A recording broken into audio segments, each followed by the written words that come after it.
파주페어 북앤걸처 낭독공연 독독 독탑계 읽기에 오신 여러분을 환영합니다. 오늘 여기 문발리 헌책방 골목 블루박스에 많은 분들이 와주셨는데요. 한 분 한 분 여러분의 따스한 발걸음에 감사와 환영의 인사를 드립니다. 도타울 독과 읽을 독을 제안하는 이번 낭독 행사에서는 책을 듣고 함께 읽을 뿐 아니라 책 안팎의 이야기를 나눠보려고 합니다. 글자와 말, 소리를 통해 책을 읽는 우리는 오늘 여기에서 더욱 도타워질 것이라고 믿습니다. 오늘 첫 번째 낭독 독서는요, 책이라는 신화출판사의 어느 고독한 농부의 편지입니다. 어느 고독한 농부의 편지는 땅과 바람, 햇볕과 비, 이런 자연에 순응하며 살아가는 농부 작가 이동호 선생님의 편지가 담긴 에세이입니다. 농부의 일터인 논밭과 벌집을 돌보며 느끼는 자연의 변화가 고스란히 담겨져 있습니다. 책을 읽는 내내 우리는 작가와 함께 바람 따라 구름 따라 몸을 누이고 때때로 비를 기다리면서 논밭을 일구는 정겨운 사계절을 마주하게 될 것입니다. 오늘 이 책은 여러분이 사랑하시는 배우 이원종님께서 낭독해 주실 텐데요. 배우님이 나오실 때 여러분의 크고 다정한 박수를 부탁드립니다. 오늘 여러분의 귀 호강을 경험하게 해주실 우리들의 배우 이원종 배우님을 소개합니다.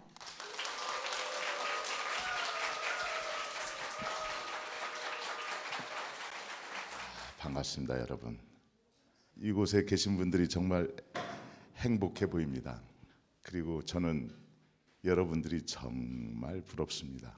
참 부럽네요. 이 찬란한 날 이렇게 책을 읽어주겠다는 이런 자리에 참석하는 그 마음을 가지신 여러분들이 정말 부럽습니다. 저는 그런 마음을 잘 못 갖고 살았던 것 같아요. 이쪽 일을 하면서도 원래 연극 배우가 연극을 잘 못 봅니다. 연극 보다가 정말 좋은 작품이 있으면 눈물이 나요.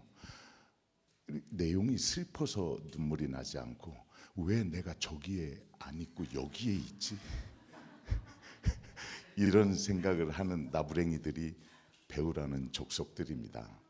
평생 그렇게 살다 보니까 이런 여유를 갖게 되는 게 참 부럽기도 합니다. 오늘 날이 정말 좋더군요. 우리가 여름을 지나오면서 이게 이제 대한민국 날씨가 이렇게 해도 되는 건가? 근데 정말 짧게 1년에 한 며칠 이런 찬란한 날이 있는 것 같습니다. 아주 이런 날씨 좋은 날 이렇게 와주셔서 정말 감사드립니다. 특별히 감동이나 재미나 이런 것들을 드리겠습니다. 저는 고향이 충남 부여입니다. 충남 부여군 임천면입니다. 수풀림자에 내천자를 쓰는 임천인데요. 그래서 평생 저희 아버님은 농부로 사셨고 그런 가난한 농부의 아들이기도 합니다.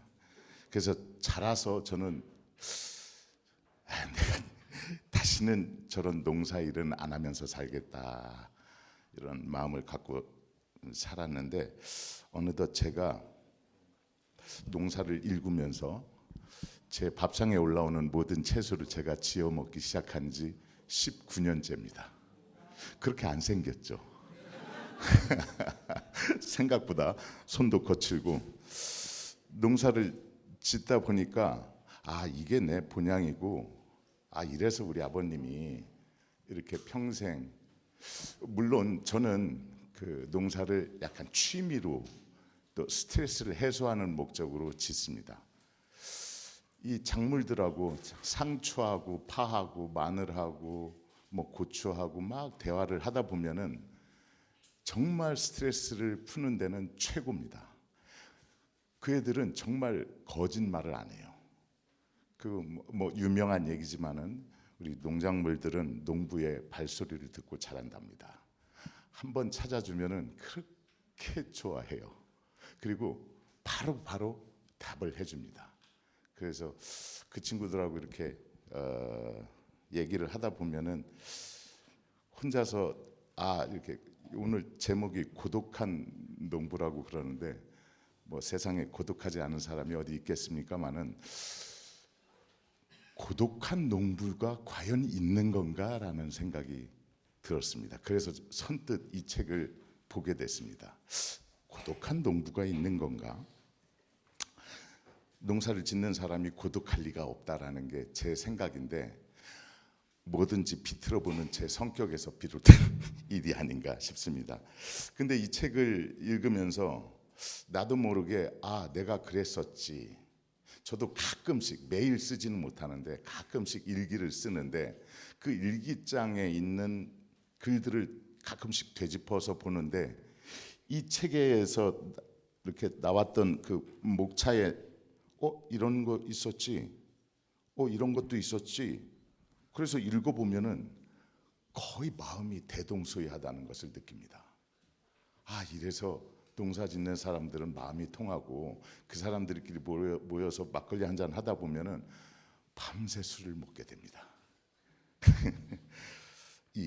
알다시피 저는 술을 먹기 위해서 살고 있습니다.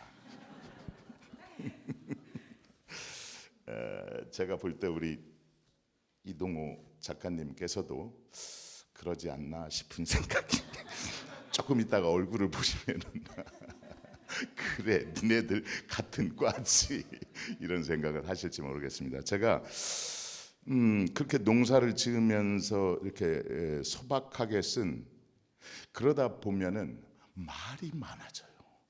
농부들이 말이 없을 것 같은데 마음에 맞는 사람을 만나면 말이 많아집니다. 왜냐하면은 풀들하고 얘기하다가 진짜 살아있는 사람을 만나면은 말이 많아져요. 그래서 수다쟁이가 아닌가라는 생각이 들 정도로 그런 재미있는 글들이 곳곳에 있더군요. 그 중에서 제가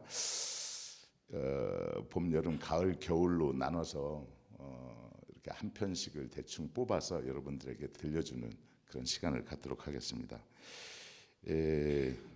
그런 거 혹시 아시나요? 우리가 음력도 세고 음력 절기도 있고 양력으로도 1월, 2월, 3월, 4월 이렇게 가잖아요. 농사 짓는 절기는 음력으로 할까요? 양력으로 할까요? 아시네. 양력으로 합니다. 우리가 다 음력으로 농사철을 이렇게 마치고 뭐는 언제쯤 하고 뭐 이럴 것 같은데 사실은 농사는 다 양력에 의해서 합니다. 왜냐하면 태양력이니까. 음력은 달이 중심이거든요. 그래서 어부들이 따지는 게 음력이기도 합니다. 팁. 제가 좀 앉아서 해도 되겠죠? 한번 들어보시고 재미있다 싶으면은 책을 꼭 사셔야 됩니다. 그죠? 어차피 책을 팔자고 나온 일입니다. 제가 솔직히 이런 것은 처음이라서 저도 약간 어안이 벙벙합니다. 그리고 저한테 이런 기회가 왔다는 게 참으로 놀라운 감동의 순간입니다. 이거 봐요. 말이 많아지죠. 이 책을 보시면은 10페이지에서 12쪽에 이르는 프롤로그가 있습니다. 보통 우리는 머리글을 책을 사면은 먼저 읽게 되잖아요. 그 머리글 한번 읽어드릴게요. 프롤로그. 오늘도 편지를 띄웁니다.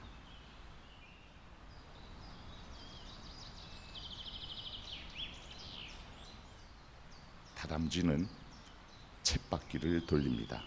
저도 그렇고 다른 이들도 마찬가지입니다. 봄, 여름, 가을, 겨울이라는 쳇바퀴를 타고 돕니다. 매년 반복되는 모습이지만 지루함이나 진부함을 느끼지는 않습니다. 오히려 당연히 그래야 한다 여깁니다. 언제나 새로운 봄이었고 쓸쓸한 가을이었습니다. 사랑이라는 감정도 같습니다. 인간이 생겨난 이래 지금껏 사랑을 노래하고 갈구해서도 언제나 신선했습니다. 왜 그럴까요? 오랫동안 곰곰 따져보니 이 모든 게 나의 연장선이거나 아니면은 나 자체의 변화라는 조금은 엉뚱한 결론에 도달했고 다른 뾰족한 답도 없어 그냥 그렇게 굳어지게 되었습니다. 하늘과 땅이 변하고 뜨겁고 춥고 해 뜨고 달 뜨는 것이 내 이야기였다는 것이지요. 도시의 삶이 한국 사람들의 보편적인 생활 모습이 된 지 꽤 오래입니다. 다행인지 불행인지 저는 그런 주류의 흐름에 끼지 못했고 촌에서도 구석에만 있다 보니 계절 변화의 중심에 서 있게 되었습니다. 물리적으로 한결 뜨거운 맛과 호된 추위를 겪으며 살았다고 할까요? 전방을 지키는 쫄병과 비슷하다면 적절한 표현 같습니다. 환경과 생활은 사람을 변화시킵니다. 언제 날이 풀리려나? 비가 오려나? 서리가 내리려나?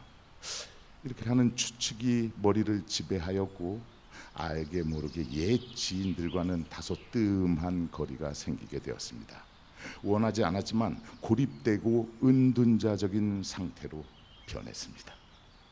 결국 제가 죽지 않고 이렇게 사노라는 꼴을 카카오톡이라는 도구를 통해 편지글로 전하게 되었고 우연과 행운이 겹쳐 책으로 출판되는 영광을 얻게 되었습니다. 올해는 서리가 퍽 늦습니다. 늦게 열린 가지 몇 개 따왔습니다. 10십자로 칼집을 내어 빨래줄에 걸어 말리려고 합니다.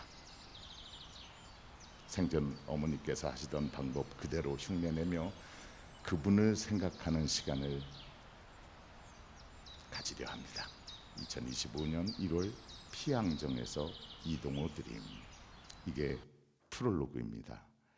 그러니까 농사 지으면서 우리가 그 용기를 북돋운다 그러잖아요. 그 북돋운다가 북준다에서 나온 겁니다.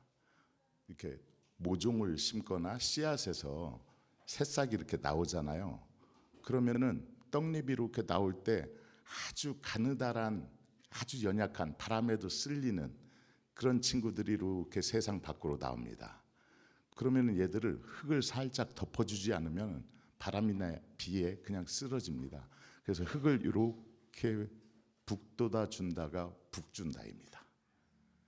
예. 그러면서 이런 사랑도 그런가? 맞아, 사랑도 그런가 봐. 옛날부터 그랬겠지 뭐. 그리고 이런저런 외롭기도 하고 요즘 뭐 자주 전화 오던 녀석들도 전화가 툭 끊기기도 하고 나 이대로 살다가 그냥 혼자서 가는 건가 이런 생각도 들고 그래 사는 게 뭐 별거 있나 그런 생각을 온갖 잡동사니 생각을 한다는 프롤로그 내용이었습니다.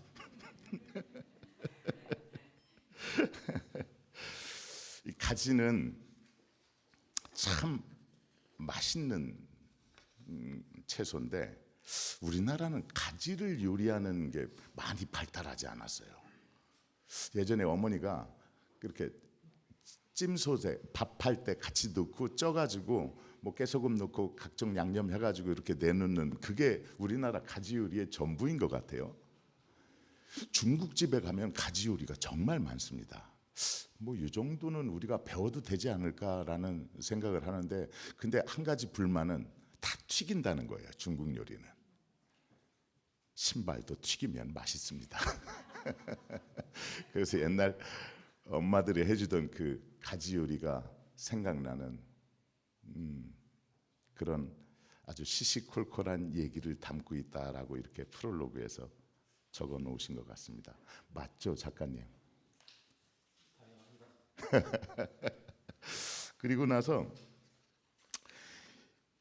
제가 19년 동안 농사를 지으면서 단 하나의 끊을 수 없는 뒤집을 수 없는 사실이 하나 있습니다. 아이고 농사를 짓다 보면은 뭐 촬영을 하고 그러다가 한 3일 만에 가면은 정글이 돼 있습니다. 이놈의 잡초들은 어찌나 그렇게 빨리 자라는지 사람도 그 정도로 자랄 수 있다면 얼마나 좋겠습니까마는 하여튼 3일에서 일주일 정도를 비우고 가면 다시는 그 밭에 가고 싶잖아요. 되돌아 나옵니다. 그러다가 그래 이거 누가 대신할 것도 아니고 어차피 해야지 하는 마음으로 한 2번 정도 마음을 다잡고 가서 풀과의 전쟁을 시작합니다. 하지만 결국 풀한테 지고 맙니다. 그래서 이 녀석과 어떻게 같이 살아야 될까가 농부의 가장 큰 고민입니다. 특히 물론 저처럼 이제 농작물을 팔아서 큰 수확을 내는 그런 용도로 사용하지 않는 사람들은 풀과의 전쟁이 가장 큰 겁니다. 그것을 상품화해서 내다 팔아서 사시는 농부님들께는 약간 죄송한 마음이기도 합니다. 그래서 저는 풀과 동행을 선택했거든요. 근데 상품으로 만들기에는 풀이 참 어울리지 않습니다. 그래서 어떻게 얘들하고 동행할까라는 마음을 가지고 있는데 아니나 다를까 이 책에도 그런 제목이 있어서 제가 올려봤습니다. 요즘에는 상식적으로 우리가 3월 말 4월 달에 올라오는 밭에 나는 모든 새싹은 다 먹어도 됩니다. 독이 없습니다. 그때 올라오는 새싹은 다 무쳐 먹든 살짝 데쳐 먹든 그래도 됩니다. 근데 풀들과의 전쟁이 시작되는 것은 이제 늦은 봄이 되면서 이제 초여름으로 접어드는 그 시기쯤 되면은 얘들의 생장 속도가 우리 딸내미만큼 큽니다. 애기야, 이름이 뭐야? 이 다해. 다인이? 다율이. 아이고야, 네가 발음하기는 참 힘들게 지었구나. 다율이 아저씨 목소리 들으면서 자듯해. 그래서 이 풀들과의 전쟁은 초여름부터 시작입니다. 그래서 장마철이 되면은 본격적인 싸움이 시작이 됩니다. 프롤로그가 봄이라고 생각하시고 초여름에 속하는 사람이 풀을 이길 수 없다.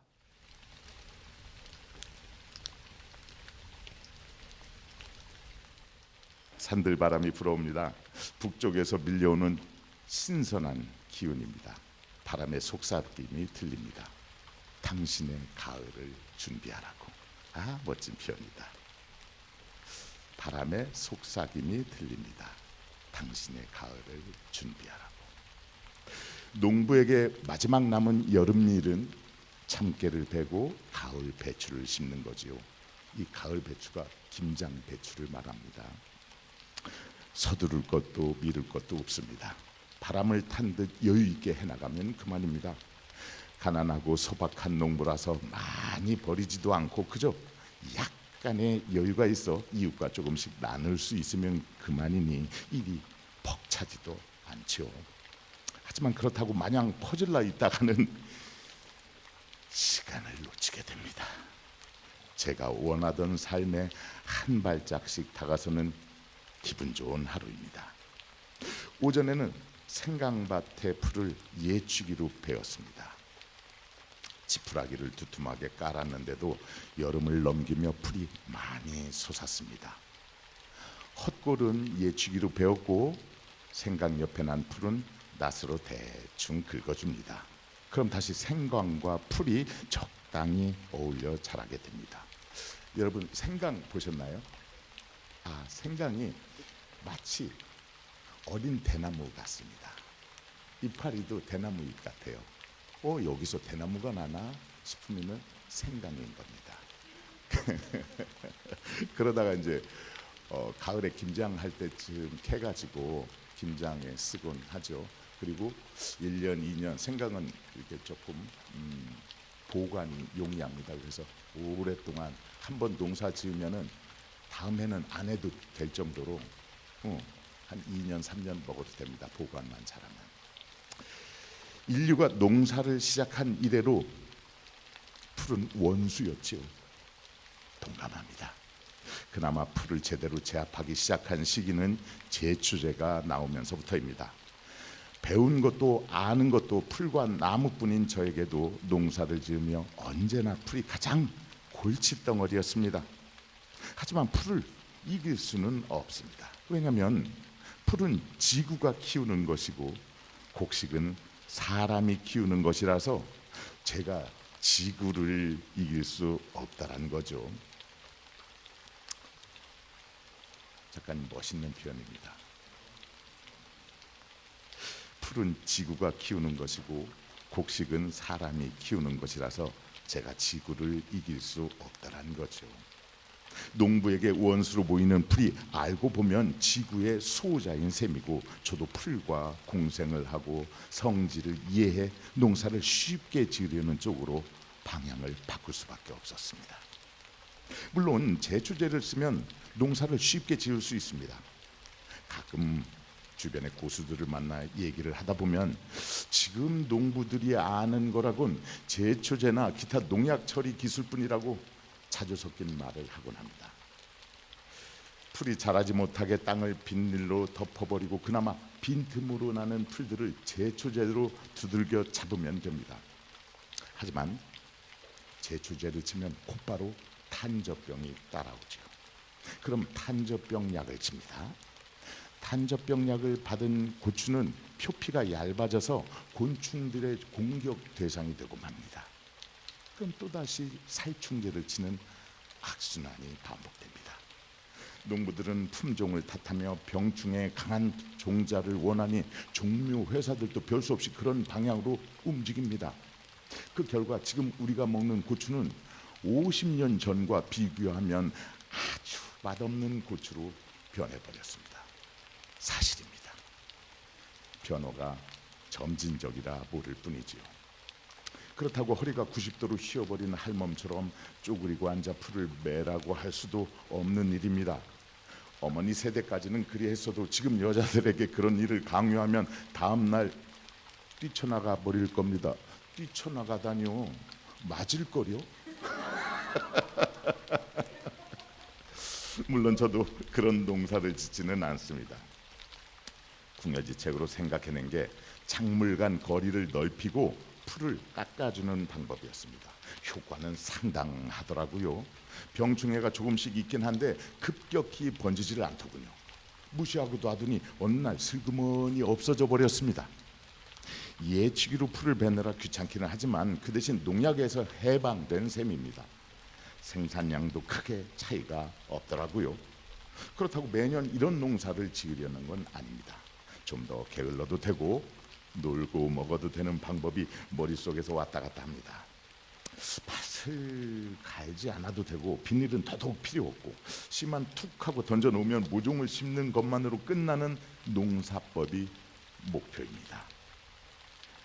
작고한 후쿠오카 마사노부라는 분이 정립한 이론인데 우리나라에선 적용하기 어려웠습니다. 그분은 논이었지만 저는 우선 무대를 바꿔 밭에서 먼저 실행해 보려 합니다. 지금은 머릿속 생각만 있으니 입을 놀릴 수는 없고 몇 년 시행착오를 거치다 보면은 올해보다 훨씬 쉽고 생산비가 덜 들며 야생에 가까운 맛을 낼 수도 있을 겁니다. 제초제 오염에서 지구를 구할 수도 있고요. 젊은 철학자들에게 농사라는 게 지금처럼 허리가 휘지도 않고 뼈다귀까지 힘들지 않아 직업으로 삼을만 하다라는 인식을 주게 되고, 저를 따라오는 청춘들이 하나둘씩 생기게 되면 저도 성공한 인생 대열에 끼려나요? 이런 생각을 전해주고 싶다는 마음이 뭉클뭉클 일어나는 걸 보니 나이를 먹긴 먹은 모양입니다. 젊은 나날에 이런 생각들이 떠올랐으면 좋으련만 죽도록 고생한 후 60살이 다 되어 슬그머니 곱빼기를 미치니 야속한 삶입니다. 그런데 뒤집어 보니 야속한 삶보다 속없는 게 제 머리통입니다. 5, 6년 전 도대체 삶과 죽음이 무엇이고 내가 어디로 와서 어디로 가며 나는 누구이고 영혼의 진로는 어찌 설정해야 하는지 등등 20대 때부터 품어온 질문들을 던졌습니다. 머리통 깨지도록 아스팔트에 박아대는 삶을 다시 살아낼 수 있을까라고 자문하는 데까지 이르렀고 충분히 그럴 가치가 있다는 걸 결론을 얻었습니다. 그런데 저의 머리통이 이번에도 나만의 농법을 얻기 위해 그토록 고생하던 삶을 반복해도 견뎌낼 수 있다는 결론을 내리고 있네요. 가을이 오니 저도 익어가나 봅니다. 속절없기도 한데 인생이 원래 그런 건가요? 잘 썼죠. 잘 썼네요. 이런 글을 우리가 수필이라고 하죠. 손 가는 대로, 생각이 가는 대로 막 읽습니다. 그리고 적절한 문장을 구사합니다. 저는 배우의 삶을 살면서 가장 싫어하는 장르가 수필입니다. 왜냐하면 저희들은 습관적으로 머릿속에 그림을 그려요. 장면을 그립니다. 영화 속의 한 장면처럼 장면을 그리고 그게 넘어가야 페이지가 넘어갑니다. 그 장면이 지나가야. 그러니까 스토리가 있고 서사가 있는 그런 얘기들을 좋아합니다. 근데 수필은 일단 여기서부터 그림을 그렸는지 저기서부터 그림을 그렸는지 잘 모르겠어요. 근데 어느새 읽다 보면은 그림 한 장이 완성되어 있습니다. 그 그림을 보고 그냥 그 감상을 얘기하는 거하고 비슷해요.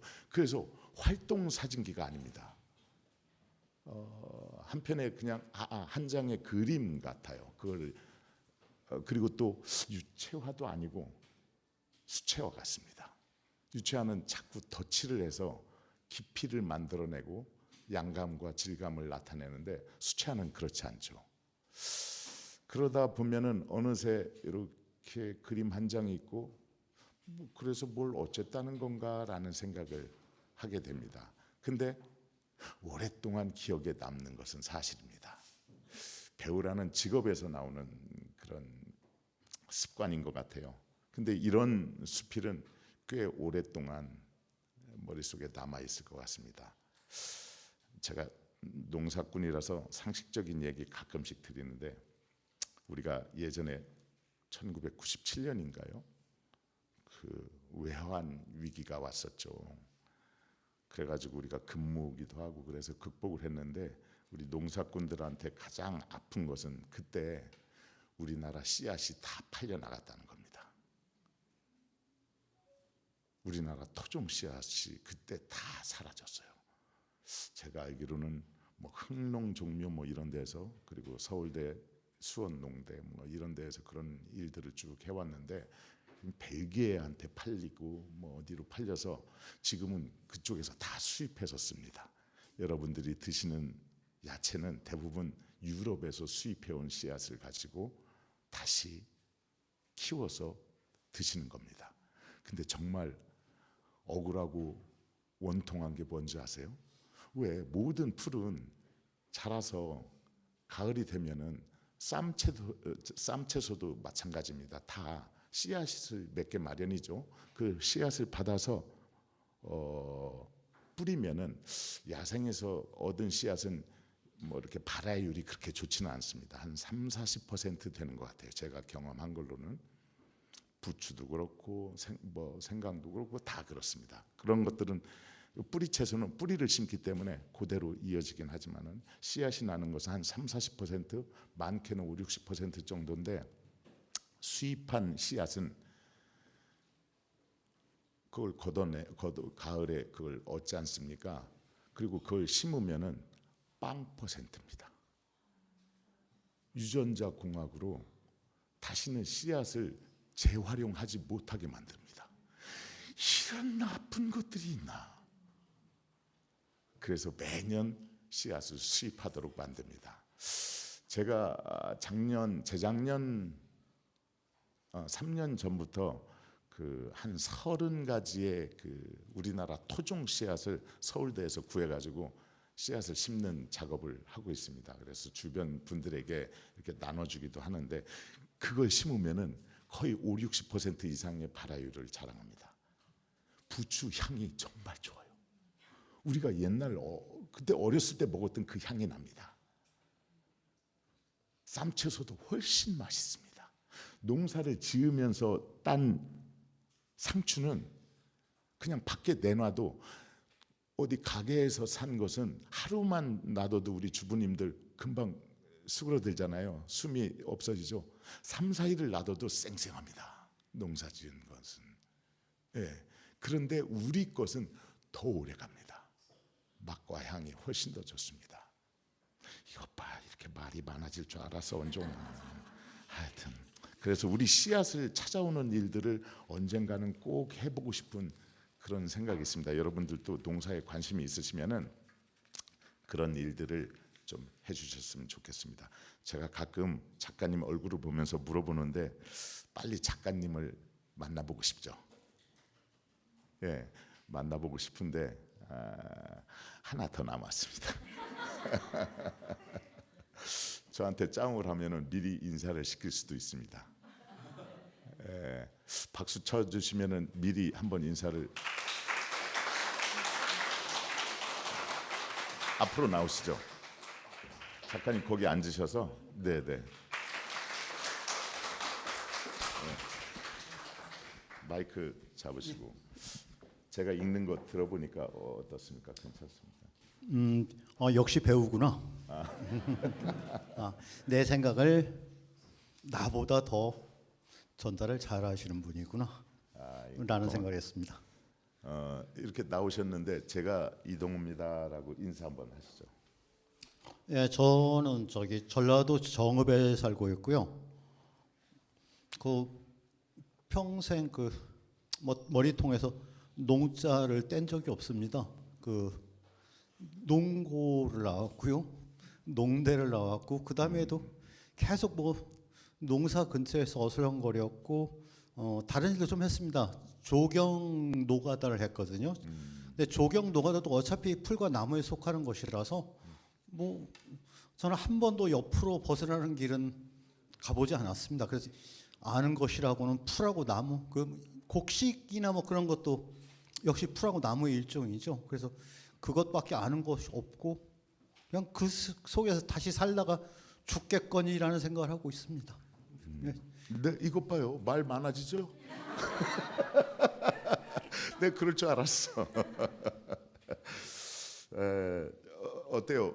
아까 제가 인상 소개한 것과 비슷하죠? 저희 다 비슷한데 저는 배우라서 좀 다른 일도 해야 되기 때문에 그래서 관리는 하지 않는데 선크림은 열심히 바릅니다. 농사일을 할 때. 그래서 이 정도를 유지하고 있고 이분은 선크림 안 바릅니다. 그래서 이렇게 됐고 제가 볼 때 요 속은 똑같을 거라고 생각이 됩니다. 저 하루에 2병밖에 안 마십니다. 그래서 제가 지은 농사를 지은 야채를 가지고 그리고 저는 양계도 합니다. 닭을 몇 마리 길러요. 그래서 계란을 얻잖아요. 그 유정란을 직접 기른 닭에서 나온 그 유정란을 먹어보면 슈퍼에서 사는 계란 못 먹습니다. 알이 정말 통글통글하고요. 웬만해서는 숟가락으로 이렇게 쳐도 잘 안 깨집니다. 노른자가 비리지 않아요. 그냥 생으로 먹어도. 그죠? 더 중요한 건 색깔입니다. 맞아요. 노른자가 네. 주황색을 띠는 거, 그것은 진짜고 이 노란색으로 갈수록 또 노란색이 얕아질수록 헛방이라는 거죠. 맞아요. 그래서 계란 후라이를 하면은 확연하게 구분이 됩니다. 그래서 한번 그런 것에 맛들리면은 딴 것을 못 먹습니다. 제가 키운 채소 아니면 저도 잘 안 먹습니다. 그죠.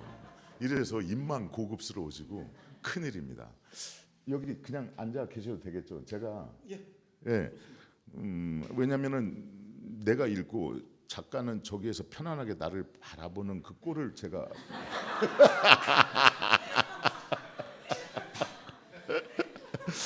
이 책에서 제가 가장 좋아하는 글이 있습니다. 지금 읽어드리려고 하는 것은 요거는 이제 우리 선생님들 말고 제가 뽑은 겁니다. 그래서 한번 여러분들도 나랑 비슷한 마음이 아닐까? 여기에 오신 착한 마음이라면 그러지 않을까라는 구절이 있어서 읽어보겠습니다. 잠시 쉬고 계십시오.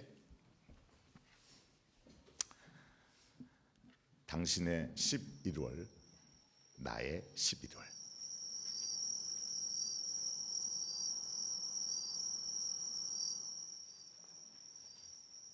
11월입니다. 1년 12달 모두 사랑스럽지만 그래도 하나를 꼽으라면 11월을 꼽습니다. 다른 달 모르게끔 귓속말로요. 귀엽습니다. 11월은 진창에 처박혀 언제 피었다 지는지도 모르는 갈대꽃처럼 특징도 없고 선호토박 모자란 2월처럼 눈에 띄지도 않으며 화려한 10월과 연말이라는 12월 사이에 끼어 있습니다. 심지어 공휴일 하나도 차지하지 못한 처량한 몰골이지만 저는 이때가 참 좋습니다. 박수 한번 쳐주실래요?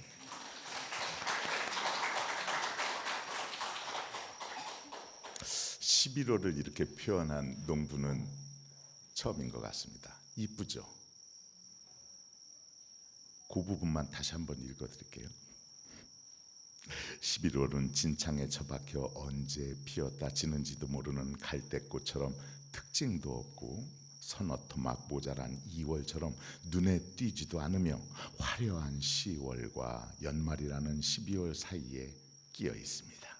심지어 공휴일 하나도 차지하지 못한 처량한 몰골이지만 저는 이때가 참 좋습니다.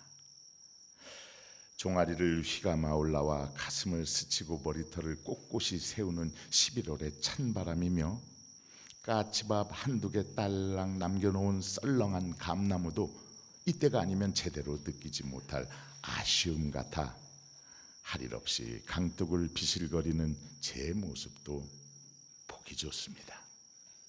목이 터지게 무슨 말인가 하고 싶은데 막상 입을 열라치면 괜히 헛바람만 나오고 이게 아니면 도대체 무엇일까라는 의구심이 생겨도 마찬가지였습니다.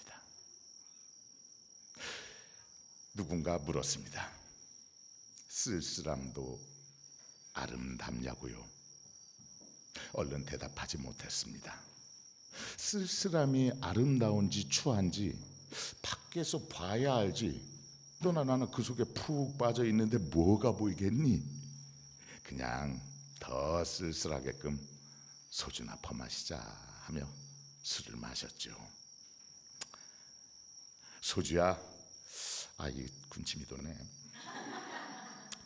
1년 내내 맑다 못해 투명해 보이지만 11월에 바라보는 맑은 빛은 이맘때 산골짝 개울을 흘러내리는 시냇물처럼 더 아름다우니 내가 너를 부르고 네가 나를 부르는 듯한 착각에 빠져 유난히 친해지곤 했지요.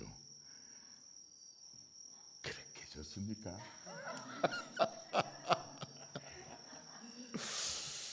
소주만 맑아 보이는 게 아닙니다. 새벽녘에 바라보는 달은 또 어떤가요? 초저녁 별빛도 그렇죠.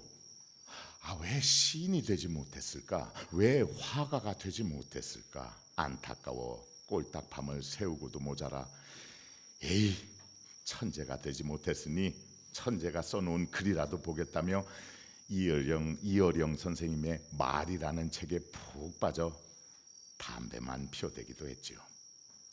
11월은 초락의 계절이라고 합니다.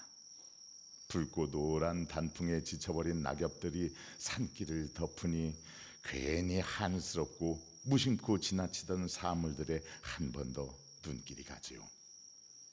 시선이란 밖으로 향하다 끝이 보이지 않으면 안쪽으로 방향을 바꾸기도 합니다.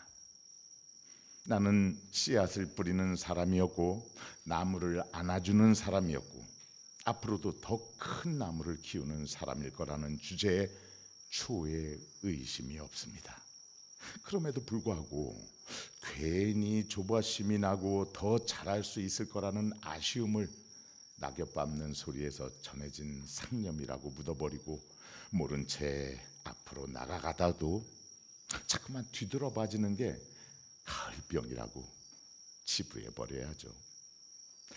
눈이 아프다는 핑계로 TV는 치워버렸고 저도 그랬습니다. 책은 던져버렸으니 이제는 옛 노래를 부르며 시간을 보냅니다. 이 대목에서 나이를 가늠할 수 있습니다.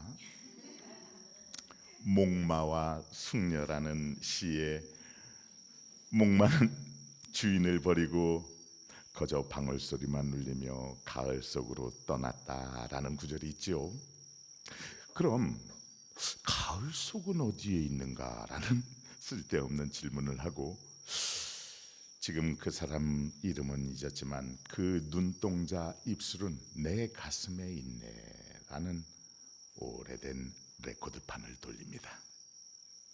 어쩌면 이렇게 가을병에 걸려 비실거리는 모습이 아직 한 조각 푸른 가슴이 남아 있음이라고 자유해 보며 사람의 마음을 어느 한계 이상 늙지는 않게 해준 조물주께 감사를 드립니다. 들판 너머 건넌 마을의 가로등 불빛이 유난히도 아련하고 달빛이 맑으니 오늘 밤엔 또 어떤 생각으로 밤을 새울까요? 이야기 속 소년처럼 용감하게 일어서지 않아도 되고 그냥 마음의 흐름에 맡겨진 지 오래지만 이때쯤 찾아오는 마음 한구석의 허전함은 여전합니다. 원래 그런 거라고 해둡시다. 계절병은 시간이 지나야 낫는 것이니까요.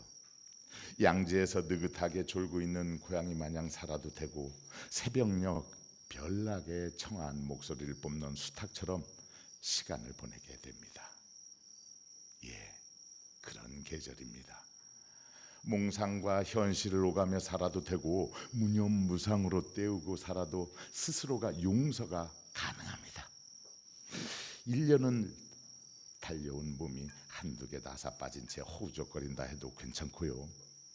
기타줄도 때론 느슨하게 놔둬야 하니까요. 그래서 11월이 더 좋습니다. 당신도 당신의 11월을 즐기시기 바랍니다.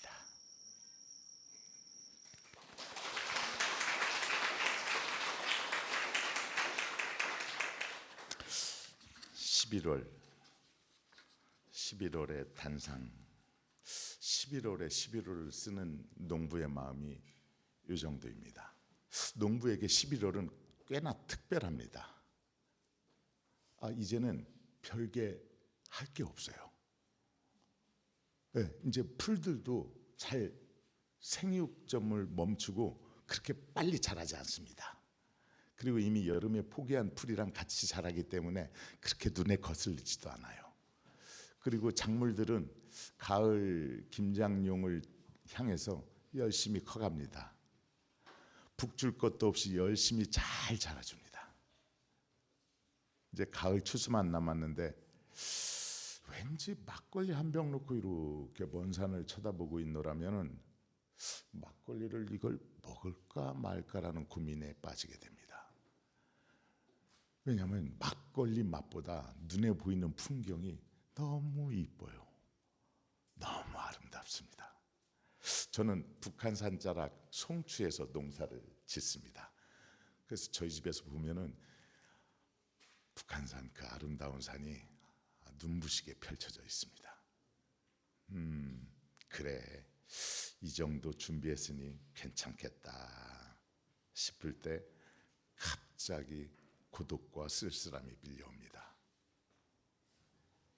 그래서 옆에 보면은 막걸리가 있고, 그래서 막걸리를 먹고 한 잔 먹고 산 보고 한 잔 먹고 그렇게 시간을 보내면서 그래, 이것도 낭만이고 행복이지라는 생각을 하면서 농부의 11월은 깊어갑니다.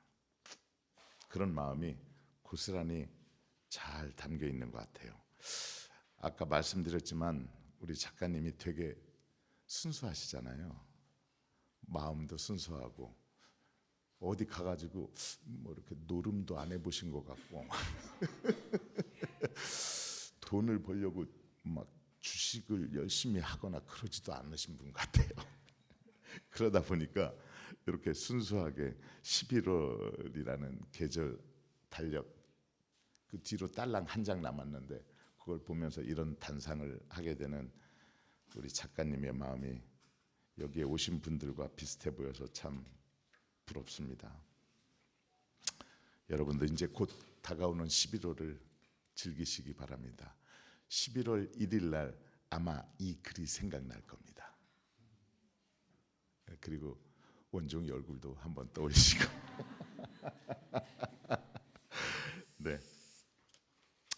그래서 하나가 더 남았는데 이것은 제가 마음에 드는 데까지 읽고 점점점으로 남겨두겠습니다. 왜냐하면 작가님하고 얘기하는 게 훨씬 더 좋아 보여서요. 작가님도 한 구절 정도는 읽어야 되지 않겠습니까? 그래서 제가 이 글은 아주 재미있는 글이라서 여러분들에게 한번 읽어드리려고 합니다. 여러분도 한번 생각해 보세요. 제목이 주다입니다. 주다. 기프. 엊그제 아침부터 내리기 시작한 비가 만 이틀이 지난 오늘 아침에는 그치나 했더니 다시 한참 내리다가 어두워지는 이 시간에 비로소 그치려나 봅니다. 지난 입동날이 따스했기에 이번 겨울 맹추위는 없을 거라 생각했지만 이렇게 많은 비가 눈 대신 내리리라 짐작하지 못했습니다. 이것도 모르고 저것도 모르겠습니다. 언제나 장님 코끼리 만지는 격이고 막상 닥칠 때는 모르다가 지나간 다음에 남들이 알려줄 때 그런가 보다 했습니다. 그렇다고 모르는 게 자랑은 아닙니다. 여름 온도가 40도 가까이 치솟으며 온 국민들이 힘들어했던 때 저도 막연히 짐작은 했었습니다. 100% 자신은 없었지만 그리 될 거라는 것에 한 표 던질 만큼은 되었습니다. 가정이라는 건 쓸데없지만 덥다는 예측이 맞아가는 것을 보니 만약 내가 대자본가였다면 재산의 반쯤을 툭 덜어내서 대기업 에어컨 생산량을 독점했으면 어떨까 하는 상상도 했습니다. 돈을 쓸어 담았겠지요. 그런데 알았더라도 그리 못했을 겁니다. 다른 이의 고통의 편승에 내 이익을 취하고 싶지는 않았을 테니까요. 이게 진심이었을까? 내 한 몸이 이리 피하고 저리 피하며 이익을 취한다고 해도 얼마나 재주를 부릴 수 있을지 자신이 없고 혹 그리 된다 해도 과연 나는 행복할까? 라는 물음에 당당하지 못했기 때문입니다. 총총 어찌 살아가야 하는가에 대한 답은 너무도 간단합니다. 그냥 그렇게 살던 대로 산 거고 의연해지면 되는 거죠. 저 개인적인 삶의 행로를 돌이켜보니 50대 초반까지는 안다는 것, 그것이 최상의 선이었던가 봅니다. 맞아요. 세상 모든 것이 궁금했고 더 이상 없었습니다. 나중에는 나 말고 다른 이의 삶도 눈에 들어오고 나름대로 내가 무엇을 도울 수 있을까 하는 생각도 들었지만 구체화되지는 않았습니다. 새벽 벽두에 존경하는 친구와 대화하니 야, 뭘 그렇게 어렵게 생각하냐? 무조건 줘 하는 대답이 돌아옵니다. 제기를 주긴 뭘 주나? 가진 게 없는데 라고 되뇌며 전화를 끊었습니다. 주다라는 동사가 붙은 파생어를 떠올려봤습니다. 먹여주다, 입혀주다, 보아주다, 알아주다, 놓아주다, 살려주다, 사랑해주다, 셀 수 없이 많습니다. 이렇게라도 주면 되는 건가요? 그럴듯합니다. 아니, 맞습니다. 가난한 농부도 줄 게 엄청나게 많습니다. 어렴풋이 이런 방법으로 줘야겠다고 생각하니 사방에 퍼줄 게 넘칩니다. 그럼 부자입니다. 부자가 주는 거지 가난뱅이가 줄 수 있겠습니까? 역시 현명한 친구와 사귀는 건 큰 복입니다. 저는 금방 부자로 만들어주네요. 어제 가수 혜은이 씨 알죠? 그분의 노래를 듣고 제가 자랐었는데 우연하게 방송을 같이 찍게 됐습니다. 사람이 참 마음에 들었어요. 우리 선배님이. 강물은 흘러갑니다. 그랬던 선배님이 아주 지긋하게 연세를 드셨는데 보기가 좋아요. 요즘에는 나이를 참 이쁘게 먹는 사람이 제일 부럽습니다. 그래서 제가 농사지은 고추로 만든 부각, 우리 어머니들 부각 만들어 보셨나요? 정말 손이 많이 갑니다. 그래서 살려면 굉장히 비쌉니다. 그래서 제가 고추 부각 이만큼, 그리고 저희 집에 밤이 좀 있습니다. 밤. 근데 산밤이에요. 조그맣습니다. 근데 되게 맛있어요. 밤도 이렇게 사시거나 아니면 밤을 주우시면은 한 일주일에서 열흘 정도는 실온에서 이렇게 숙성을 시켜야 됩니다. 네. 그리고 냉장고에 넣으시고 오래 드시려면 냉동실에 넣어두면 그 맛이 그대로 있습니다. 대신 녹일 때 자연스럽게 녹게 하면은 그 맛이 살아 있습니다. 숙성을 안 하고 냉장고에 넣으면은 맛탱이 하나도 없습니다. 어쨌든 그래서 그렇게 주운 밤 조금 하고, 그리고 제가 고추장도 담습니다. 예, 제가 담근 고추장이 소문이 났습니다. 정말 맛있다고. 작가님 고추장 담글 줄 아세요? 모릅니다, 당연히. 1승. 그래서 제가 담근 고추장 조금 하고 이렇게 소소하게 해가지고 집에 갖다 드렸습니다. 얼굴 마주치면 좀 너무 고마워할까봐 경비실에 놓고 찾아가세요 하고 왔는데, 조금 전에 여기 들어오기 전에 막 전화가 왔습니다. 아, 원중 씨, 그러면 내가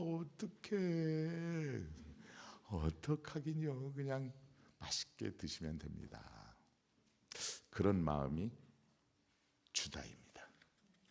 주다 보면은 참 좋다는 마음이 느껴집니다.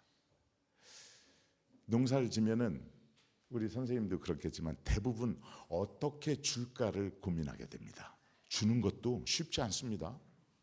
마음을 다해서 줘도 사실은 남한테 피해가 될 수도 있습니다. 그래서 줄 때 눈치를 봅니다. 그리고 혹시 저 사람이 되게 너무 많이 고마워하지 않을까라는 고민도 합니다. 주는 농부의 마음입니다. 재밌죠? 이제 죽음에 이르는 화두를 주다라고 바꾸어 살려 합니다. 어차피 둔한 머리로 더 이상 알 것도 없을 것 같습니다. 같이 줘봅시다. 같이 부자 되는 길이고 어떤 변화에도 의연할 수 있는 길입니다. 내일 지구의 종말이 온다고 해도 오늘 한 그루의 사과나무를 심겠다던 스피노자처럼 우리도 다음 세대를 위해 사과나무를 심어 주자고요 라고 맺었습니다. 좋은 마음이죠. 예, 우리가 점점 각박해지는 세월 속에 살고 있지만 주는 마음이 이렇게 살아있다면은 조금 더 따뜻해지지 않을까? 그리고 이렇게 좋은 날, 이렇게 침침한 커피 향이 나는 카페를 찾아주신 여러분 정말 감사하는 마음으로 내가 가진 모든 걸 주고 싶다. 그 마지막에 에필로그가 있는데 에필로그는 우리 작가님께 부탁을 해서 한번 읽어보면 어떨까 합니다. 많이 연습을 안 하셔서 더듬을 수도 있습니다. 제가 들어드릴까요? 마이크. 예, 한번. 에필로그 제목은 서리가 내리려나 봅니다입니다. 제가 그 주제에 어울리지 않게 작가라는 존칭을 들었습니다만 저는 사실 작가가 아닙니다. 저는 그 농사꾼이고 조경 노동자이고, 다시 또 뭐 좀 멋있는 말을 붙이자면 삼류 철학자 정도는 됩니다. 근데 뭐 제가 이 편직을 하나로 작가라는 호칭을 얻기에는 참 언제나 부끄럽습니다. 젊은 시절에 관상이라는 걸 좀 배웠습니다. 그리고 종로서적에 사람 많잖아요. 거기 나가가지고 하루 종일 사람들 얼굴 봤습니다. 그 20대 때 얘기입니다. 계속 말씀하세요. 예. 한 30살 때쯤 됐나요? 어디 그 유럽이라는 동네에 어떻게 우연히 가게 됐습니다. 그 프랑크푸르트하고 로마에서 종일 또 사람 얼굴만 봤습니다. 저는 뭐 콜로세움이니 뭐니 그런 아무런 재미가 없더라고요. 사람 얼굴 보는 것이 그렇게 재밌었습니다. 아주 나쁜 버릇이에요. 이게 그러니까 사람 얼굴 봐가지고 아 얼마나 익었는가, 저희가 얼마나 좀 생각하며 사는가, 이제 그 꼴을 보는 것이 나쁜 취미가 됐는데 오늘 아침에 용산역에 내렸습니다. 이 안 해야지라고 하는데 이게 오래 이렇게 된 나쁜 버릇은 다시 사람들의 얼굴을 자연히 봅니다. 얼마나 익었을까. 저희가 한 60은 된 것 같은데 나랑 몇 년 차이 안 나는 것 같은데 얼마나 익었을까. 또 젊은 친구들이 지나가면 아, 어떤 생각을 계속 하고 있는 중인가, 아니면 그냥 생활에 몰입해서 살아버리는가 라는 생각을 했고 다시 여기 와서 또 봤습니다. 죄송합니다. 근데 제가 저 용산역에 본 얼굴들하고 틀립니다. 왜요? 그란저를 읽으려는 마음, 아, 다시 한번 생각하려는 마음이 쌓이다 보면 분명히 달라집니다. 결국 그것이 훈장이 되고 나중에 죽어가지고 연화대를 만났을 때 그 양반이 투시기로 싹 보면은 다 보입니다. 자, 죽어가지고 우리가 죽을 때 무엇을 가지고 가겠습니까? 돈, 명예, 권력? 아무것도 가져가지 못합니다. 대신 가지고 가는 거 있습니다. 뭘 가져갈까요? 저기 혹시 정답을 말하시는 분 있으면 제가 소주 한 병 사드리겠습니다. 책을 죽을 때 뭘 가져갑니까?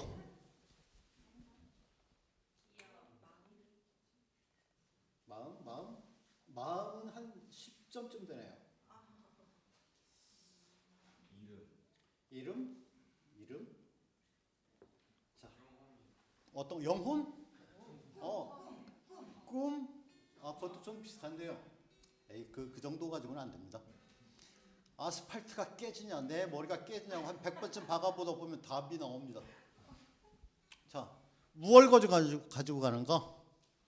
눈에 보이지 않는 거 다 가지고 갑니다. 자, 꿈도 가지고 가고요. 내 지혜도 가지고 가고, 지식도 가지고 가고, 기억도 가지고 갑니다. 자, 그래서 큽니다. 자, 이런 얘기를 자주 했어요. 아, 제가 한때는 저기 고등학교에 있었습니다. 근데 학생들한테 늘 이런 얘기를 했어요. 여러분들은 별이었다. 별에서 왔다. 그리고 다시 돌아가면 별이 된다. 그런데 왜 지금 여기서 이렇게 이동을 하는 선생님한테 두들겨 맞으면서 그래, 맞을래, 퇴학당할래, 둘 중에 선택해. 이런 얘기를 듣고 사는가? 왜 이렇게 사는가? 그게 왜 그럴 걸까요? 그건 내가 왔던 그 별, 내가 저쪽에 있을 때 별보다 돌아갔을 때의 별이 뚱뚱해지고 빛나고 더 남들에게 많은 것을 줄 수 있게끔 이렇게 자라기 위해서 왔습니다. 이제 학생들한테는 자라기 위해 왔어. 그러니까 언제나 생각하고 언제나 공부하고 그래야 돼. 자, 마찬가지입니다. 예. 뭐 빨리빨리 끝내랍니다. 그럼 이걸 자, 서리가 내리려나 봅니다.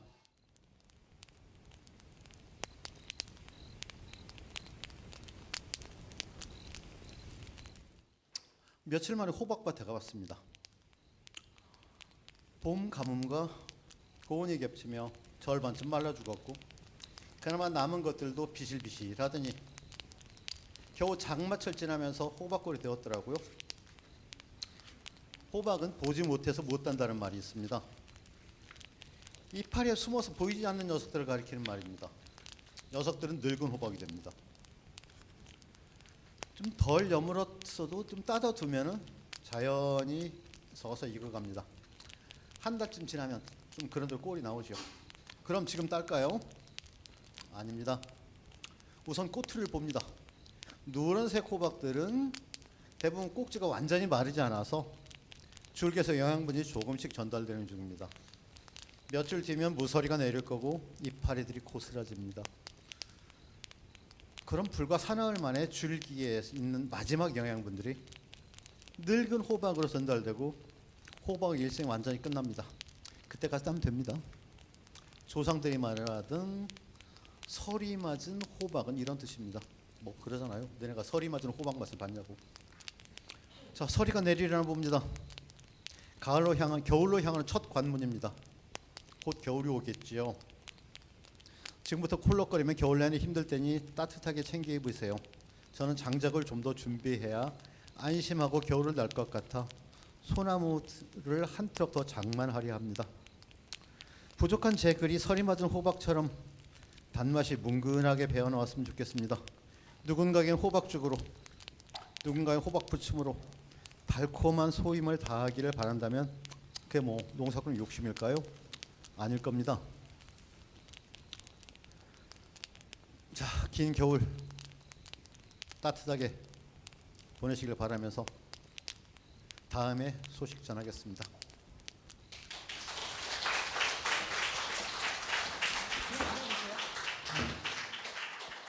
네, 오늘 저희가 준비한 순서는 여기까지인데요. 여러분 어떠셨어요? 너무 좋으셨죠? 귀가 정말 녹는 것 같았어요. 좋은 글을 읽어주신 이원정 배우님께 다시 한번 박수 부탁드립니다. 고맙습니다. 좋은 글을 써주신 이동호 작가님께도 박수 한번 부탁드립니다.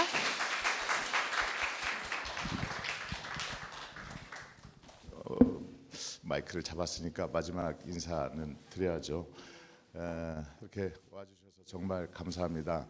이런 데를 찾아다니는 그 따뜻한 마음이 세상을 그래도 살만한 세상으로 만든다고 생각합니다. 지난 1년 동안 저는 정말 정신없이 살았습니다. 제 평생에서 학생 때 빼놓고는 가장 치열하게 살았던 1년이기도 합니다. 그러다가 다시 일상을 되찾으려니까 엄청 힘들었습니다. 다시 일상을 찾는다는 게 얼마나 어려운지를 나이가 이만큼 들어서 다시 또 깨닫게 되다니 그런 생각을 합니다. 제 일상을 찾는데 이 책이 많이 도움이 됐습니다. 그리고 다시 한번 제가 농사 짓고 있다는 것에 감사를 드리고 있습니다.